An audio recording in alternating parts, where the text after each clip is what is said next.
Well, hello and welcome, people of all kinds. I'm so glad you could join me for a while. Spare a moment or two and allow me to tell you a tale.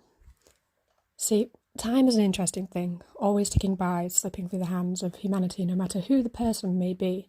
No matter what they do, there is no going back for second chances or advantages.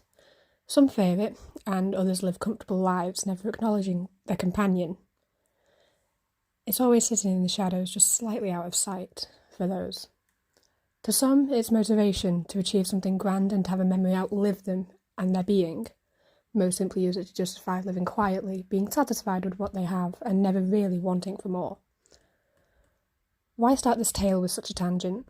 Well, it ties into the story of tonight. The rumours and whispers shared in the shadows where people believe ears don't quite pay attention. Some old rumour brushed aside by time's endless march and left to its history, as most people simply remain content with their daily lives. Deep in the forest, far beyond the trodden path, most known and mapped, sits a pavilion, standing despite nature's best attempts. No flowers grow in the area, most simply wither and recall themselves from the space, allowing the bushes to mask it from the path. One entrance is kept open by the forest, allowing in any wanderer who may happen upon it by chance. The rest enclosed by greenery once cultivated in place of a fence, with a new stream resting below. It's said that in a distant time this pavilion was part of a quaint village, not marked on most maps. The community had to be strong to survive when they weren't of any worthwhile note, too out of the way for most trade routes and very few natural advantages that kept them relevant. One harsh winter could wipe this village from memory, and push any survivors to move in with the nearest neighbouring town. This pavilion was out of place for them. Something less functional, using up a few supplies, was still a danger, with weather unpredictable as it is. Time spent constructing it could be used elsewhere, yet the village made it anyway. At the time, it sat at the edge of the forest, surrounded by trees, yet loved and used well by those who made it. And it was used.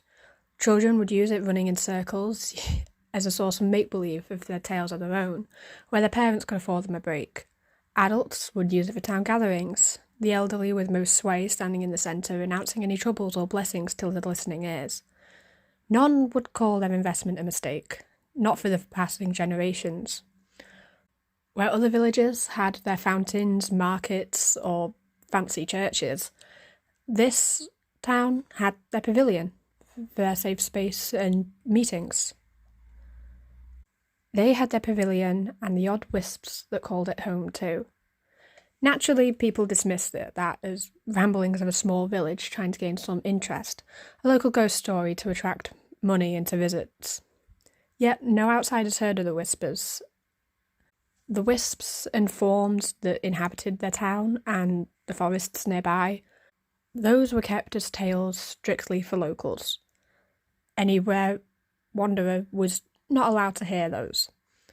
They only saw the flowers that used to be left at the edge of the tree line, or the occasional gift that could be spared in any hard time. On one of these occasions, a family left a small candle under the covering of the roof, lit and allowing it to burn out. That candle, small as it may have been, was still burning when the village fell, caught in the wave of conquest and threats by a power-hungry noble seeking a crown. Their town was insignificant, after all. It would do to send a message. The village was gone within a single night, a loud threat to their current monarchs. More will join if the noble is not given his power. Something as insignificant as a few stick homes could be easily replaced. The people would simply move on, and time would forget it. Soldiers monitoring the flames from spreading to nearby trees noticed the wisps. They spoke of them where their commanders would not hear them. A subtle form at the edge of someone's vision, dressed in the flames that they wield. By a second, focused glance, it would be gone with no trace. Those villagers who escaped still left flowers and candles out at forests, without a marker, speaking vaguely of a woman, tall and one of earth, the forest protected. There were no other details. They were given, they were known, yet they were rare, and those who survived did not speak kindly to strangers of the matter. usually telling them to mind their own business and let them get on with their own lives. Where they were given, they were consistent. A ghostly figure who seemed physical to those who acted with respect.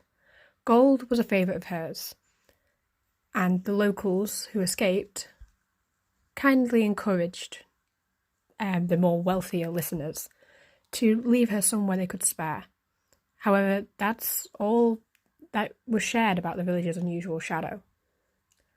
And, as we began, time is an interesting thing, measured by humanity in our own ways, yet slipping by whenever we observe it or not. Deep in a thick forest, where very few have reason to go, it's believed the pavilion still stands, absent of any offerings. Perhaps the shadow still lingers, a soul trapped by the local stories, living an existence of eternal wandering, unobserved and isolated within the trees. Would removing the pavilion free them? Would something like removing it be allowed, or simply act to enrage the otherworldly forces holding it? Although, I believe that is where our tale ends for now.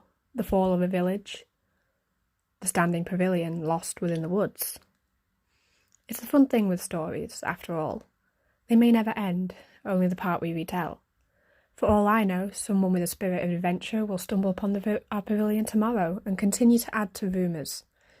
Maybe the spirit will be seen in another town where more offerings are laid.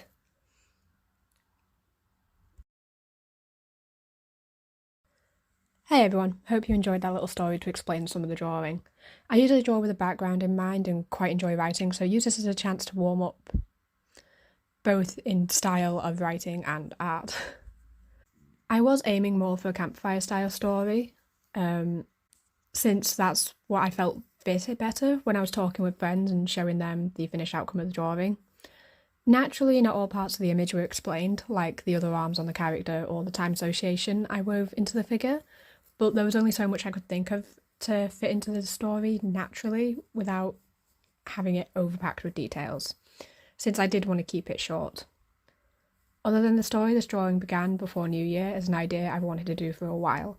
I figured it would give the idea a go, since I've had the idea for a while and felt that I didn't quite have the ability to bring it to life as I saw. So I figured rather than waiting, I would give it my best shot and kind of push myself outside my comfort zone.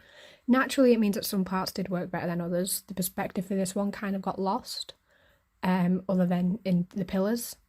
But I'm still quite happy with the outcome, especially with the character. That was my favourite part, all the little details and little golden elements.